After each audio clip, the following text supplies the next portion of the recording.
Assalamualaikum warahmatullahi wabarakatuh, sahabat-sahabatku semua. Selamat datang di channel Nur Fadli Hermawan. Di kesempatan kali ini kita akan membahas tentang hukum menggambar dan membuat patung dalam Islam. Apa saja dasar hukumnya, apa yang perlu kita ketahui dari hadis dan ayat-ayat Al-Quran. Bersama kita akan menelusuri berbagai pandangan serta penjelasan dari topik berikut ini. Jadi tetaplah bersama kami hingga akhir video untuk mendapatkan pemahaman yang lebih jelas.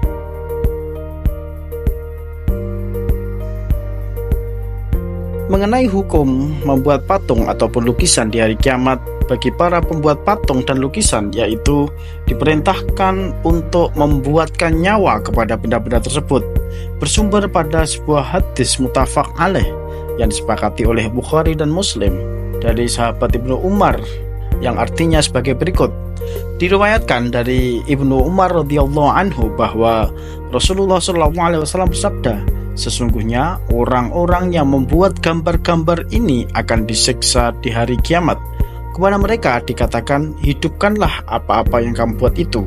Hadis riwayat Bukhari dan Muslim. Jika dilihat secara parsial, yaitu dengan hanya melihat hadis tersebut, maka kesimpulan yang didapatkan akan mengarah kepada pengharaman pembuatan patung dan lukisan. Namun dalam hal ini, dengan menggunakan metode istiqra' maknawi atau sebuah metode pengambilan hukum dengan cara mengumpulkan seluruh dalil-dalil yang sejenis dan mengkomparasikannya, sehingga akan menghasilkan sebuah hukum yang komprehensif dan tidak parsial. Dalil-dalil lain yang sejenis dengan tema hadis di atas, namun memiliki sudut pandang yang berbeda, antara lain adalah firman Allah dalam surat Saba ayat 13, yang artinya adalah mereka atau para jin itu membuatkan untuknya Sulaiman apa yang ia kehendaki berupa gedung-gedung tinggi, tamathil atau patung-patung, dan piring-piring besar seperti kolam dan periuk yang tetap berada di tungkunya.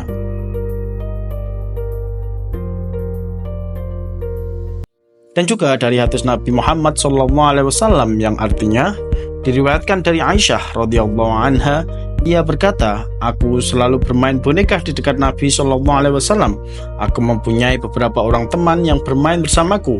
Apabila Rasulullah SAW datang, mereka bubar. Lalu beliau mengumpulkan mereka untuk bermain kembali bersamaku. Hadis riwayat Bukhari. Jika diperhatikan secara seksama, maka zahirnya dalil-dalil di atas bertentangan satu sama lain, yaitu hadis pertama membicarakan tentang hukum bagi pembuat gambar, namun ayat Al-Quran dan hadis yang kedua menunjukkan kebolehan membuat dan menggambar patung ataupun mempunyai gambar dan juga membuat patung itu sendiri.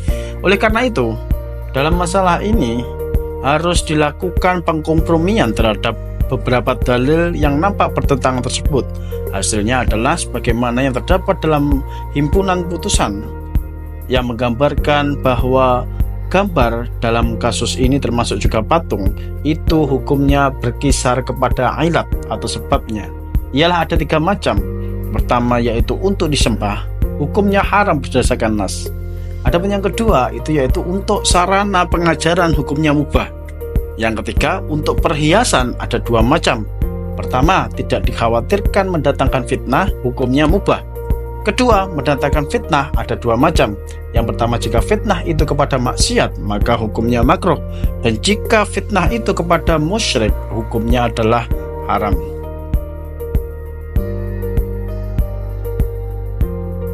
Dari pemaparan di atas, perlu kiranya untuk dijelaskan 2 istilah yang kita anggap penting untuk diketahui, yaitu kata fitnah dan juga maksiat.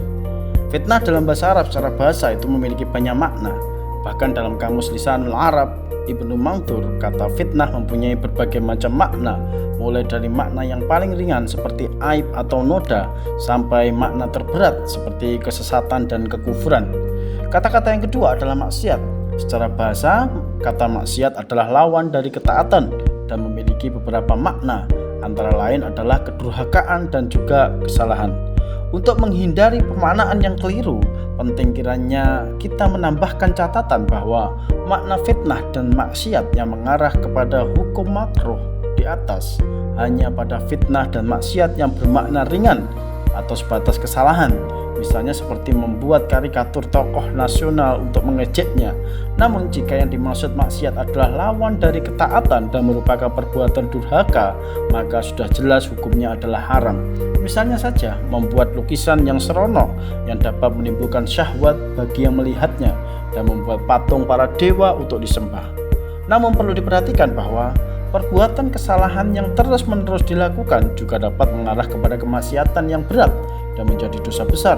Oleh karena itu, meskipun hukumnya dikatakan makruh, namun lebih baik untuk menghindari perbuatan-perbuatan tersebut sejauh-jauhnya.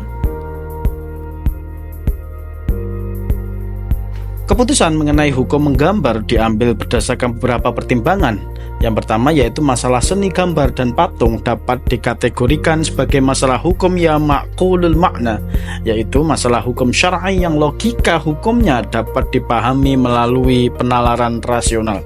Adapun yang kedua, larangan pembuatan patung dan gambar makhluk hidup itu dapat dilihat dalam konteks perjuangan Nabi Muhammad SAW memberantas ajaran penyembahan berhala dan menegakkan ajaran tauhid yang murni.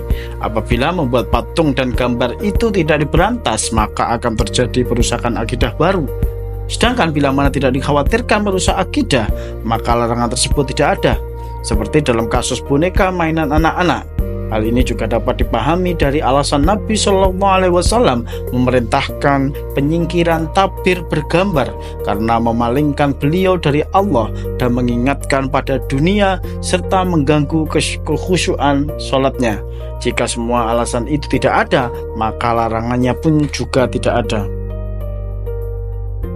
Ketika di zaman modern, pembuatan patung dan gambar makhluk bernyawa kebanyakan bukanlah untuk disembah.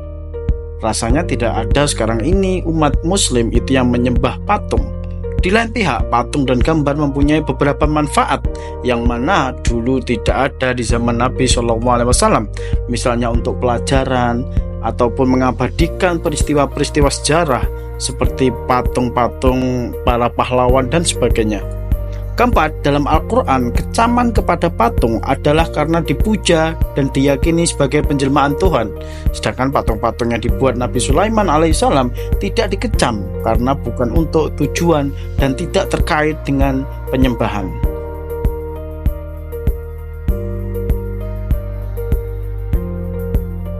Semoga informasi yang kami sampaikan dapat memberikan wawasan dan pemahamannya lebih baik bagi kita semua. Jangan lupa untuk like, komen, dan subscribe agar tidak ketinggalan konten-konten menarik lainnya. Jika ada pertanyaan atau pendapat, silahkan tuliskan di kolom komentar di bawah ini. Terima kasih atas perhatian Anda. Sampai jumpa di video selanjutnya. Wassalamualaikum warahmatullahi wabarakatuh.